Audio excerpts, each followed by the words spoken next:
ఈ రోజు నుండి వారాహి అమ్మవారి నవరాత్రులు ప్రారంభమయ్యాయి కదా, మరి అందరూ చేసుకుంటున్నారా? అయితే కొంతమంది డబ్బున్న వాళ్ళే ఈ పూజలు చేసుకోగలరు. అమ్మవారి పూజ చేయాలని అంటే చాలా ఖర్చు అవుతుంది, అంత మనం పెట్టుకోలేమని ఇలా మధ్యతరగతి వాళ్ళు, లో మిడిల్ క్లాస్ వాళ్ళు, పాపం కష్టాల్లో ఉన్నవాళ్ళు చాలామంది ఇలా అనుకుంటూ ఉంటారు.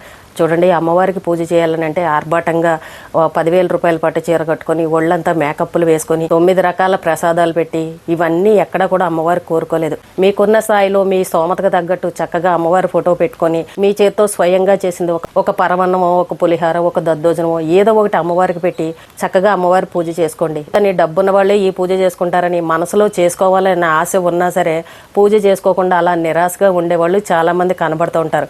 అయితే ఒక చోట నేను ఒక కామెంట్ చదివాను. ఏంటనంటే, ఒక ఆవిడ వాళ్ళు పాపం చాలా కష్టాల్లో ఉన్నారు. బ్యాంక్ బ్యాలెన్స్ 1,00,000 రూపాయలు కూడా లేదంట. అయితే వాళ్ళకి సొంత ఇల్లు లేదు. మామూలు మిడిల్ క్లాస్ వాళ్ళు జీతాల మీద బతికేవాళ్ళు అనమాట. అయితే ఆవిడకి కూడా ఇలాగే అందరూ చెప్తుంటే ఆవిడకి కూడా అనిపించిందంట 3 సంవత్సరాల కిందట, నేను కూడా ఈ పూజ చేసుకుంటే బాగుండు, చక్కగా అందరూ చేసుకుంటున్నారని అనుకుని మళ్ళీ అనుకునేదంట, అమ్మవారి పూజ అంటే చాలా నిష్టగా చేయాలి, 9 రోజులు చాలా పద్ధతిగా ఉండాలి, అమ్మవారికి ఇన్ని ప్రసాదాలు పెట్టాలి, ఇన్ని చేయాలని అంటే ఖర్చుతో కూడుకున్న పని, మన దగ్గర ఒక రోజు ఉంటాయి, ఒక రోజు డబ్బులు ఉండవు కదా, ఈ పూజ ఎలా చేయగలనని చెప్పేసి అలా 1 సంవత్సరం అలాగే ఆలోచించి చేయడం మానేసిందంట. మానేసిన తర్వాత ఇలాగే సోషల్ మీడియాలో చాలామంది మేము ఈ పూజ చేసుకున్నాము, ఇలా చేసుకున్నాము, అమ్మవారు మాకు ఈ కోరిక తీర్చింది, ఆ కోరిక తీర్చిందని ఎంతోమంది ఎన్నో కామెంట్లు పెడుతుంటే ఆ కామెంట్లన్నీ చదివిన తర్వాత ఆవిడ మనసుకు అనిపించిందంట, అయ్యయ్యో నేను కూడా చేసుకుని ఉండుంటే బాగుండేది కదా, నా దగ్గర డబ్బులు లేవని చెప్పేసి నేను మానేశాను, వచ్చే సంవత్సరం అయినా సరే ఖచ్చితంగా చేసుకోవాలని చెప్పేసి నెక్స్ట్ ఇయర్ వచ్చిన తర్వాత వారాహి అమ్మవారి పూజ చేసుకోవడం మొదలుపెట్టిందంట.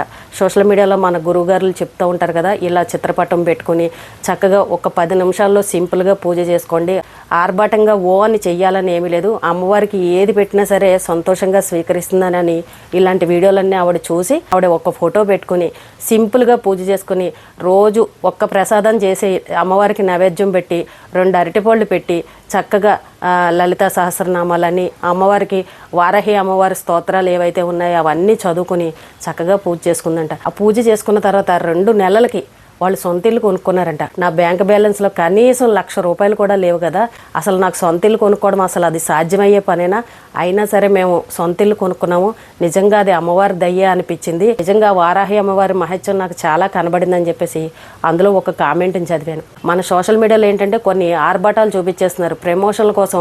9 రోజులు కొత్త చీరలు కట్టుకోవాలి, 9 రకాల ప్రసాదాలు పెట్టాలి, అమ్మవారికి ఇంత డెకరేషన్ చేయాలి, ఇంతమందికి తాంబూలాలు ఇవ్వాలని ఇలా ఏవేవో వాళ్ళకి నచ్చినట్టు చెప్పేస్తూ ఉంటారు. అది అందరికీ సాధ్యమానంటే అవుతుందా చెప్పండి? పాపం సామాన్యులు మిడిల్ క్లాస్ వాళ్ళు అమ్మవారి పూజ చేసుకోవాలన్నా సరే ఇవన్నీ మన దగ్గర లేవులే, ఇంత డబ్బు ఖర్చు పెట్టాలంటే మనతో అయ్యే పని కాదని ఆ చెయ్యాలనుకున్న వాళ్ళు కూడా మానేస్తారు. ఇందులో మన మిడిల్ క్లాస్ వాళ్ళు ఏంటంటే ఉద్యోగాలకు వెళ్ళేవాళ్ళు, వ్యాపారాలు చేసుకునేవాళ్ళు, పనులకు వెళ్ళేవాళ్ళు, ఇలాంటి వాళ్ళకు కూడా మనసులో చేసుకోవాలని అనిపిస్తుంది. వాళ్ళకున్న కష్టాలు బాధలు ఎలా అయినా సరే అమ్మవారు తీరుస్తారేమోనని అందరినీ చూసి చేసుకోవాలని మనసులో ఉంటుంది. కానీ భారీగా ఇలాంటి ఖర్చులు చెప్పగానే పాపం ఒక అడుగు వెనక్కి వేస్తూ ఉంటారు. కానీ మన గురువుగారులు సోషల్ మీడియాలో చక్కగా చెప్తున్నారు, ఇంత చక్కగా ఇలా సింపుల్గా చేసుకోండి, 10 నిమిషాల్లో అయిపోతుంది, ఆర్భాటాలకు వెళ్ళొద్దు, అమ్మవారు మిమ్మల్ని ఖచ్చితంగా కరుణిస్తుందని సింపుల్గా చేసుకునే విధానాన్ని కూడా మనకు చక్కగా చూపిస్తున్నారు. వారాహి నవరాత్రులు పెళ్ళైన వాళ్ళైనా పెళ్లి కాని వాళ్ళైనా సరే, పెద్దవాళ్ళైనా వృద్ధులైనా పిల్లలైనా ఎవరైనా సరే ఈ పూజ చేసుకోవచ్చు. చక్కగా మన గురువుగారులు చెప్పినట్టు చేసుకోండి. వాళ్ళెవరో ఇంత ఖర్చు పెట్టారు, వీళ్ళెవరో ఇంత ఖర్చు పెట్టారు, ఇన్ని ప్రసాదాలు పెట్టాలి, రోజు కొనడం అంటే రోజు చేయడం అంటే నా వల్ల కాదని ఇలా వెనకడుగు మాత్రం వేయకండి. ఈ వారాహి అమ్మవారి నవరాత్రులు 9 రోజులు కూడా మీకు వీలైనంత వరకు ఎన్ని రోజులు కుదిరితే అన్ని రోజులు చేసుకోండి.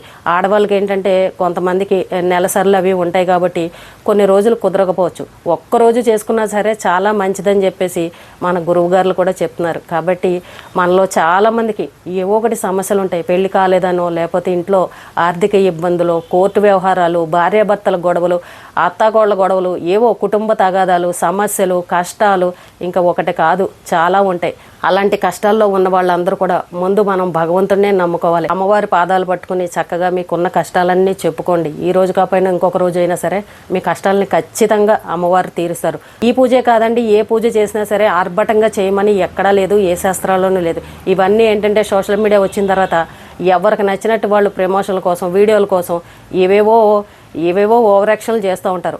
వాళ్ళందరినీ చూసి ఇలాగే చేయాలేమో అని అనుకుని పూజ చేయాలని అనుకున్న వాళ్ళు చేయలేక మానేయడం ఇలాంటివి మాత్రం చేయకండి. రోజు పొద్దున్నే ఎలా లేస్తారో ఒక గంట ముందు లేచారనుకోండి, చక్కగా అమ్మవారు పూజ చేసుకుని మీరు ఉద్యోగానికి కూడా వెళ్ళొచ్చు.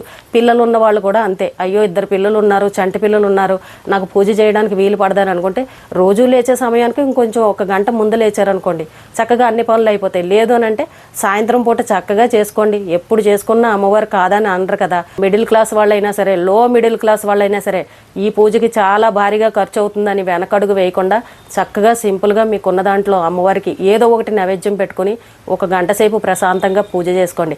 ఇంతకు ముందు కాలంలో చూడండి, ఏ పండగ వచ్చినా సరే ఒక మడి చీరని, పాత చీరని తీసి చక్కగా రాత్రి తడిపి ఆరేసుకుని పొద్దున్నే లేచి కట్టుకుని ఆ చీరతోనే పూజ చేసుకునేవారు. చక్కగా 1-2 ప్రసాదాలు ఇంట్లో వాళ్లే స్వయంగా వండి ఒక కొబ్బరికాయ కొట్టుకుని తాంబూలం పెట్టి అమ్మవారికి నైవేద్యం పెట్టుకుని చక్కగా పూజలు చేసుకునేవారు.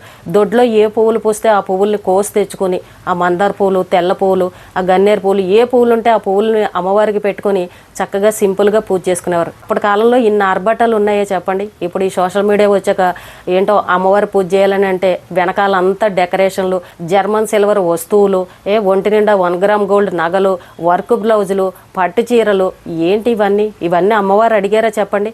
మన మొహం చూస్తే మనలో అమ్మవారి మీద ఉన్న భక్తి కనబడాలి, కానీ మేకప్లు, పట్టు చీరలు ఇవి కాదండి కనబడాల్సింది. ఇంతకుముందు ఏదైనా పూజలు చేస్తే చక్కగా మడిచీర కట్టుకుని అందంగా పూజ చేసుకునేవారు. కానీ ఇప్పుడు చూస్తుంటే మేకప్లు, పట్టు చీరలు ఇవే కనబడుతున్నాయి తప్ప భక్తి ఎక్కడా కూడా కనబడట్లేదు. కాబట్టి మన పాత సాంప్రదాయాలు అప్పుడు ఎలా పాటించేవాళ్ళమో, మన పెద్దవాళ్ళు ఎలా చేసుకునేవాళ్ళో అదే పద్ధతిని మీరు కూడా ఫాలో అయ్యి ఎవరైతే అమ్మవారి నవరాత్రులు చేసుకోవాలని అనుకుంటున్నారో చక్కగా సింపుల్గా చేసుకోండి. మీకున్న దాంట్లోనే అమ్మవారికి నైవేద్యం పెట్టండి. కొంతమంది ప్రసాదాలు కూడా ఆర్డర్లు పెట్టేసుకుని బయట నుండి కొనుక్కొచ్చిన ప్రసాదాలు కూడా అమ్మవారికి నైవేద్యం పెట్టేయడం ఇలాంటివన్నీ చేస్తున్నారు. ఏదైనా సరేనండి, ఇప్పుడు అమ్మవారిని మన ఇంటికి ఆహ్వానించి మన ఇంట్లో అమ్మవారిని కూర్చోబెట్టి అమ్మవారి పూజ చేసుకుంటున్నామని అంటే మనం స్వయంగా చేసి అమ్మవారికి పెడితే అందంగా ఉంటుంది, కానీ బయట నుండి కొనుక్కొచ్చి అమ్మవారికి పెడితే అది మన మనసుకి తృప్తిగా ఉంటుందా? ఇలాంటి విషయాలన్నీ ఎవరూ చెప్పక్కర్లేదు, మనందరికీ కూడా తెలుసు. కాబట్టి కొంచెం బద్ధకాన్ని పక్కన పెట్టి ఒక గంట ముందు లేచి చక్కగా అమ్మవారు పూజ చేసుకుని మీరు ఉద్యోగాలకు వెళ్ళండి. కొన్ని కష్టాలు ఎలా ఉంటాయంటే, ఎంత డబ్బున్నా సరే కొన్ని కష్టాలు మనల్ని అలా పీడిస్తూ ఉంటాయి. మానసికంగా ఎంతో ఇబ్బంది పడుతూ ఉంటాం. డబ్బున్నా సరే ఒక్కొక్కసారి ఏమీ చేయలేం. కొన్ని సమస్యలకి కాలమే పరిష్కారం చెప్పాలని అంటాం చూసారా, ఆ కాలం అంటే ఏంటంటే భగవంతుడే, అమ్మవారే. ఏదో ఒక సమయంలో అమ్మవారు మన కష్టాలను తీరుస్తారు. కాబట్టి అమ్మవారు పూజ చేసుకోండి, చక్కగా అమ్మవారి దీవెనలు తీసుకోండి. మీ కష్టాలు, మీ బాధలు ఏదున్నా సరే అమ్మవారి పాదాలు పట్టుకొని చెప్పుకోండి. ఈ రోజు కాకపోయినా ఇంకొక రోజైనా కొంచెం ఆలస్యమైనా సరే అమ్మవారు ఖచ్చితంగా మీ కష్టాలను తొలగిస్తారు. చక్కగా మన గురువుగారులు సింపుల్గా పూజ చేసుకునే విధానం ఎలా చేసుకోవాలో చెప్తున్నారు. ప్రతి ఒక్కరూ వారాహి నవరాత్రులు చేసుకోండి, ఖచ్చితంగా మీ కష్టాలన్నీ తొలగిపోతాయి.